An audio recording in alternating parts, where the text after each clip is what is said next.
Армысыздар, Елбес телекомпаниясының эфирінде айтарым бар бағдарламасы студия тізгенде мен Бекбол Мырзахан. Бүгінгі хабарымызда біз халық пен билік арасындағы байланыс жайлы сөз қозғаймыз. Осы төрттегі сауалдарымызға техника ғылымдарының кандидаты, доцент, профессор Сүйіндіков Мерхат Мәдениетұлы жауап беретін болады. Студиямызға қош келдіңіз.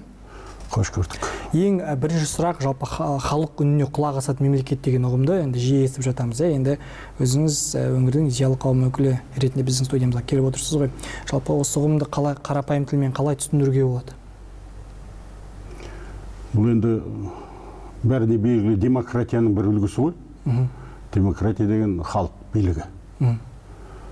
Яғни халық биліктің өзі негізгі қайнар көзі болғандықтан алдымен өзінің билігін, қолындағы билігін. Мысалы, елдің президентін сайлағанда президентке жолдайды. Көрдіңіз бе? Енді одан кейін президент өзінің үкіміменен, жарлығыменен басқаларды жұмысқа қабылдаған уақытында министрлері бар, оның несі бар, премьер-министрі бар. Одан кейін әрі қарай бірінен соң бірі кете береді ғой, енді әкімдерге дейін жетеді, ауылдың әкіміне дейін. Бұлардың барлығы сонда билік өкілдері болып шығады. Бірақ халықтың атынан сөйлейтін болады. Солай деп есептеу керек. Ал енді халықпенен әрине өз билігін біреуге ұстатып қойып, емін-еркін жүргеннен кейін соларға сеніп. Онда сенімділік болу керек. Біздің атымыздан дұрыс жұмыс істеп жатыр ма? Біздің мұң-мұқтажымызда, көксеген жаңағы алдымызға мақсаттарға соған жетелеп, соған жұмыс істеп жатыр ма? Жоқ па? Соны халық білгісі келіп отырады. Мінекей содан шыққан әңгіме деп есептеу керек. Мерхат Мәдениетұлы, жалпы бізде енді елімізде жаңа конституция күшіне енді халық кеңесі құрылды. Оны білесіз. Енді осы туралы айтып өтсеңіз, жалпы енді осы халық, яғни билікті халық ұстау керек деген ұғым ғой мына жерде. Ол жерде халық кеңесінің маңызын айтып өтсеңіз. Енді жаңа басын бастап қойдық қой. Өзінің билігін жаңағы билікке отырған адамдарға жолдағаннан кейін, күндердің күнінде сол билікпенен сол халықтың арасындағы байланыс, негізгі байланыс үзіліп қалу қаупі бар, қашанда айтқанда. Өйткені билікке жетіп алғаннан кейін пенде ғой барлығы. Әркім әртүрлі жағдаймен, мысалы, халықтың айтқанына құлақ аспай кетуі мүмкін.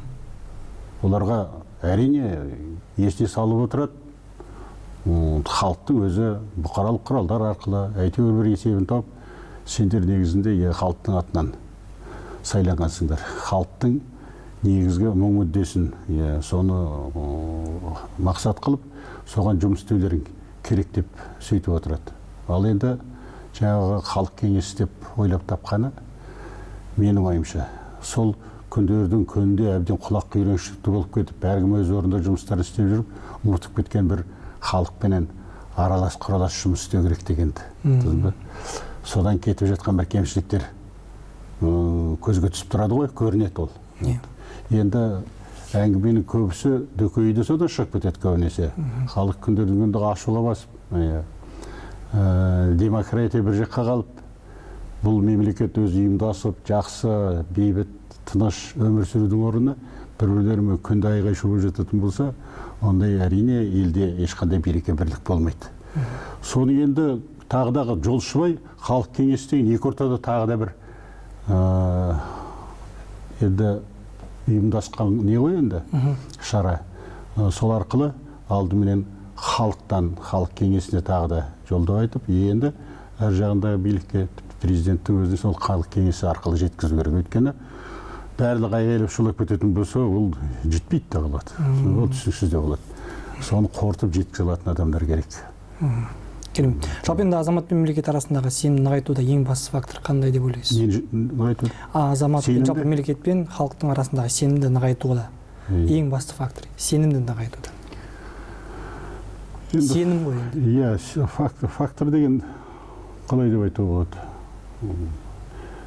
Жалпы сенім, жаңа басын бастап кеттік. Сенім дегеннің өзі жоғалтып болу оңайдағы, қалыптастыру, қалпына келтіру қиын нәрсе ғой. Сеніп отырып, ертеңінде сенімнен шығып қалатын болса, қатты жаңағы өкінішке, қатты наразылыққа тап болуы мүмкін адамдар. Өйткені сеніп сенім деген өте сенімді ақтай білу деген бар. Тұзыр ма? Ол өзі бір терең ұғым ғой, терең сезім. Сенбеген билікпен жұмыс істеу қиын. Қаншама тамаша заң, нормативті құжаттар қабылдап жазып жатса дағы, сол халық үшін деп тұзыр ма? Оған халық сенбей қойса, бір сенен кеткеннен кейін. Соның түбінде не алдау бар, не болмаса шикілік бар, не болмаса соны енді ішке асыратын уақытта сол ішке асып толығынан халыққа бір игілігін көрсетті дегенге ел сенбей қояды. Ол сенім деген өте сондай нәзік нәрсе деп айтуға да болады. Сенімін алып халықтың билікке отырып алғаннан кейін сенімді бұл негізінде халықтан гөрі билікке қаратып айтылатын нәрсе ғой. Иә. Мысалы өзі алдына барып әркім өзінің бір мұқтажы бар ғой. Ертеңінде сенген адам ойлайды бағана, сонда солар бар ғой, кезінде өзіміз сайлағанбыз, соларға жеткізсек бұл жетпей жатқан шығар дейді дағы. Бір күні осы арадан дорбасын арқалап анау неге дейін Астанаға дейін барып биліктің алдына кіріп сөйтіп содан кейін соны жеткізіп, мені қазір мен соның бір оң шешімін аламын, не болмаса әділ шешімін аламын деп барған адам соған жетпей жатса ең қиын сол болады, сенім деген. Кезінде айтатұғын, ол енді тарихта әртүрлі айтылады, бір Хиуа ханымен әңгімелескенде бір Үргеніштің бір несімен деп, биіменен деп, шешеніменен кім сырымдатып әңгімелесіп отырғаннан кейін ана байқаған ғой, сырымның қандай батыр ғана аты бар емес, мемлекеттік қайраткер, соны сөзге керемет шөбер, шешен адам екен. Сонда айтады дейді, осы сізді екі жақты, екі аяқтың ішінде, екі жақ дегенді сөйлегенін айтады, екі аяқтың ішінде сөзден жеңген адам бар ма деп. Сонда сырым айтатын, ой, мен тыңдамай, өзінікі соға берген адам мені күнде жеңеді деп айтады дейді. Сол сияқты алдына барған уақытында халықты тыңдамай, өзінің бір жаттап алған бірдемесін соғып отырып сөйтіп шығарып салатын болса, солар ақырда жаңағы жеңіп шығаттағы, ал енді жетем деген жерде ана кісі жете алмай, сол іште запыран қайнап қайтады ғой. Содан сенім кетеді. Керемет.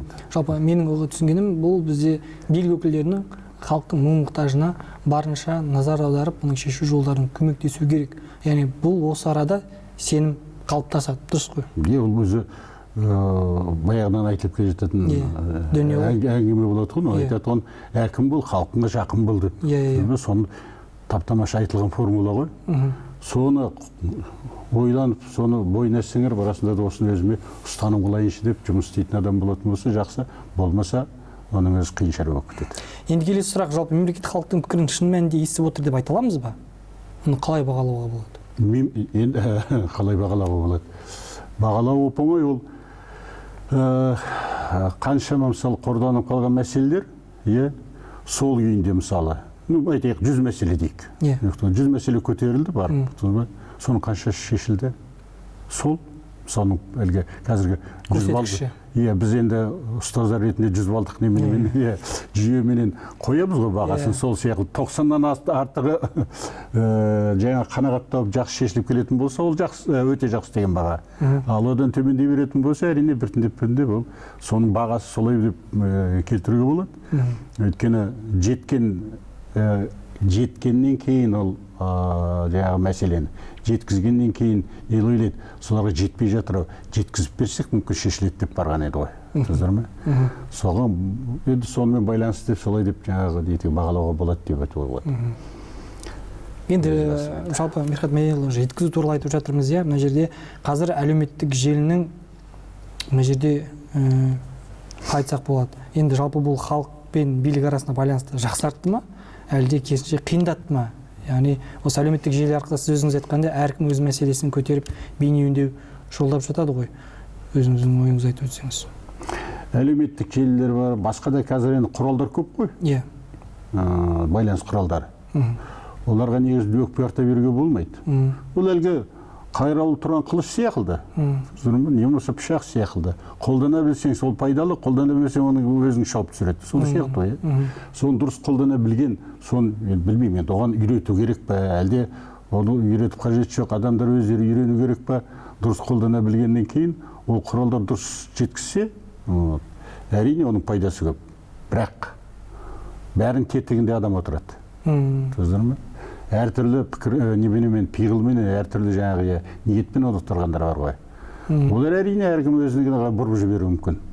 Әлгі манипуляция дейді. Неменеген қоғамның пікірін манипуляция деп, өзгертіп, не болмаса әлгі бұрмалаңқырап, тұмандандырып, сөйтіп жеткізіп әдейі істеп отыратын болса, оның әрине билікке жеткеннен кейін олар түсінбей жатады. Не болмаса басқаша түсінеді. Содан кейін оның әрине зиян тартып жатады. Ал негізінде әрине жылдам жетеді қазір. Жақсы қой. Әркімнің блогы бар емес пе? Бастықтардың. Кейбіреулер соған жазып жібереді. Болды. Ол енді әр жағы сол бастықтың өзіне байланысты. Ол оқи ма оны? Жай әлгі өзіміз білеміз ғой, көбінесе әлгі жоғары жақтан, одан да жоғары бастықтар бар, айтады. Сендер блог ашып қойсаңдар, сондарға соны жылдан жауап беріп отырсаңдар елге деп сөйтіп. Содан ашып қояды да бір өзі кірмейді оған. Шаруасы жоқ. Не болмаса, оның барлығын жаңағы мониторинг ететін болса, мынау ашқанымды көрсетейінші деп бағанағы мен беріп оқымауы мүмкін. Бір ашып қойып, жауап қойып, сөйтіп отыру мүмкін. Сол әлгі мына жерге қағаздарды қойып, үйіп қойып, бұрқыратып көп жұмыс істеп жатқан адам сияқты, бірақ ананың ештеңе оқымаған, ештеңеге көңіл аудармаған, сондай болу керек. Және кейінгі кезде мына қазақша аударған уақытында ма бір түсініксіздеу сияқты, енді еститін немесе естуші мемлекет деп жүрміз ғой. Одан гөрі тыңдаушы деген дұрыс шығар. Тыңдаушы. Айтады ғой. Естіп тұрды, бірақ тыңдамай кетті дейді. Көңіл қоймаған. Құлақ аспаған дейді. Сол ол ана ішіндегі ниетін білдіреді ғой адамның.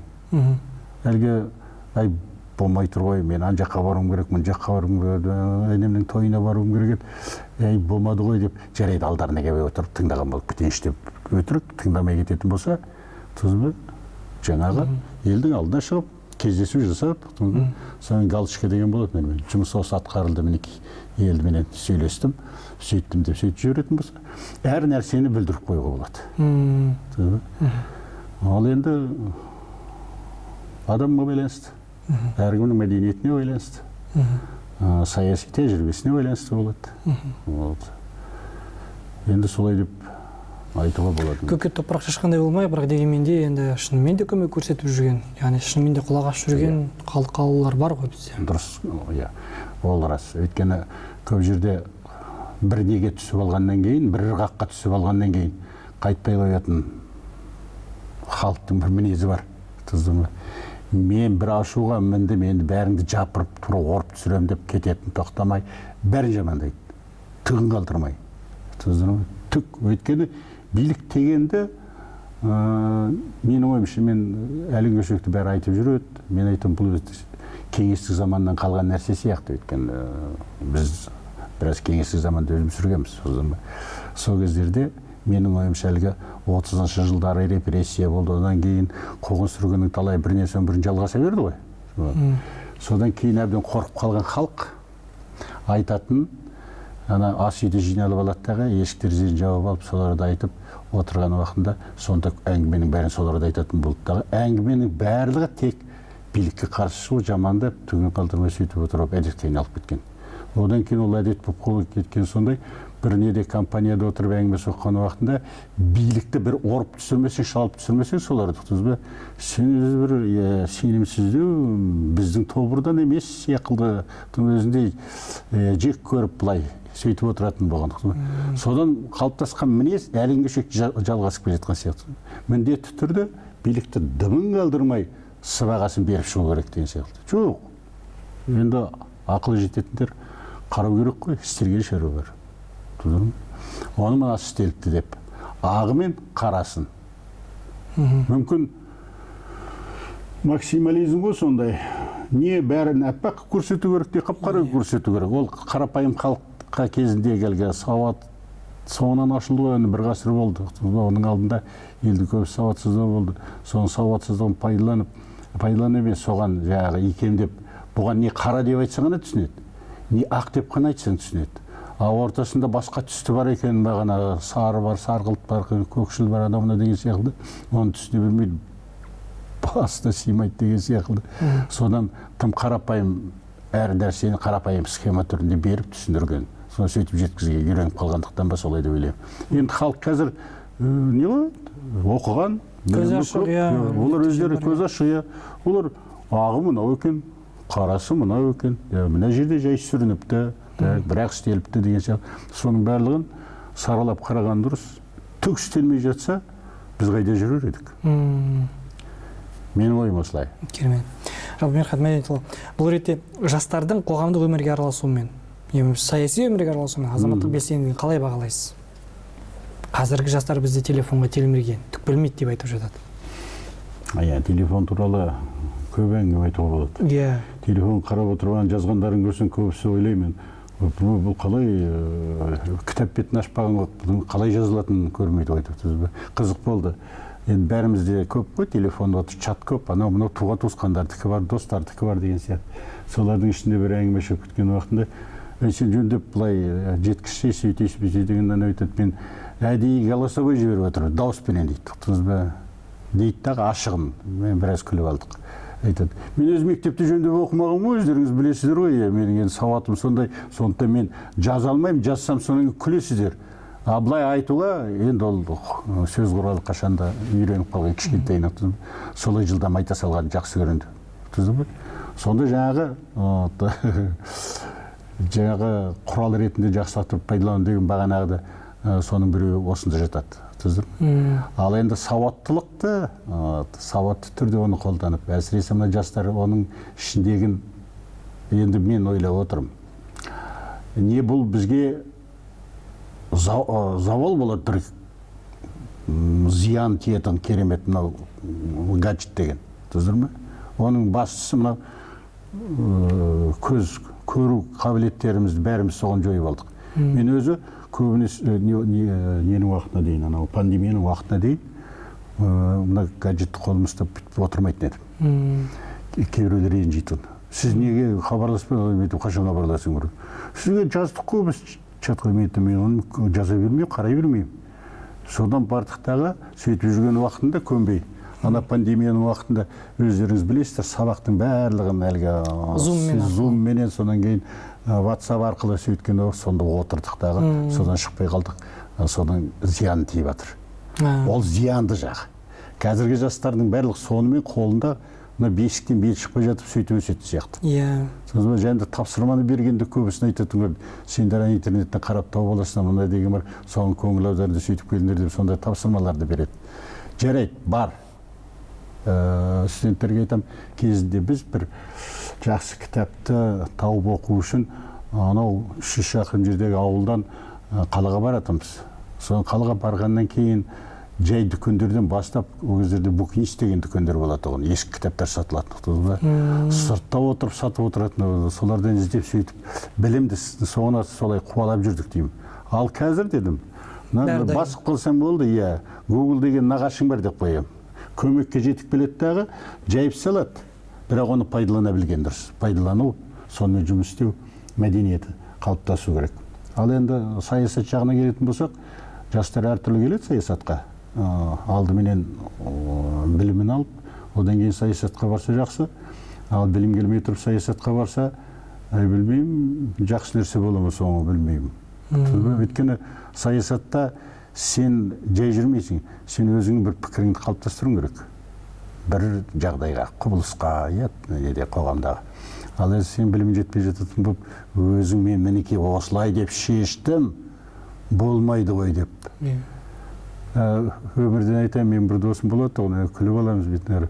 Соң кейін әлге жоқ, сен бұлаған иланшы өзі бұлай ғой деп түсіндіріп, енді қолмен ұстағандай қып, енді анау енді иланып, өзің айтқанынан қайтеді екен десем айтады.